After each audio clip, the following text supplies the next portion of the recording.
هلو بچه، من امیررضا هستم و به چنل من خوش اومده. امروز قراره که بریم یه دوئل 5 تایی جامپ 700 اسنایپ داشته باشیم. سابم یادتون نره و بدو بریم سراغ این ویدیو و ساب یادتون نره.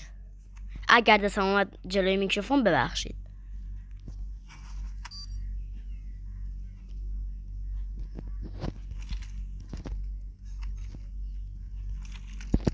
AFK'یه بچه، من بازی رو استاپ میکنم تا این AFK در بیاد. نه اومد.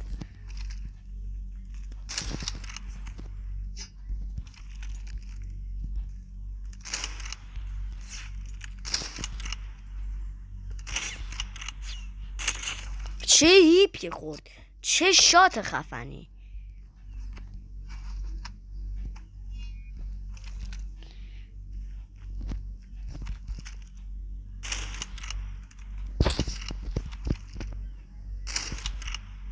پق اینم از شات بعدی.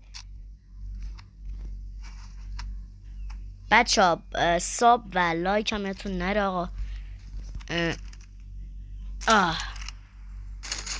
بنازم، همش دارم بارون میکنم واقعا. آقا بناز.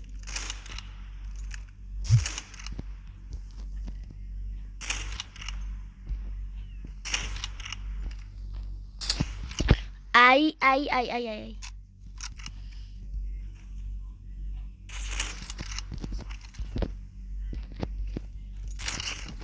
اینم از یه نیمه اسکوپ زیبا. دیل کشیده بچه ها، باشید امتیاز آخره با دیل خودش بزنم.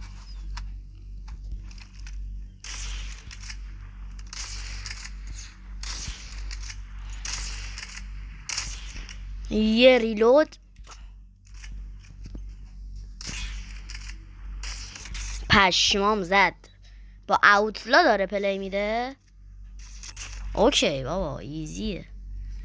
بیا بریم بزنیم تموم شد بره.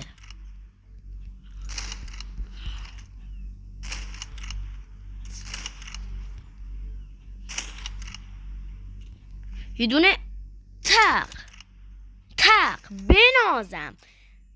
من لفت بدم که ویدیو طولانی نشه بچه‌ها. ساب و لایک یادتون نره.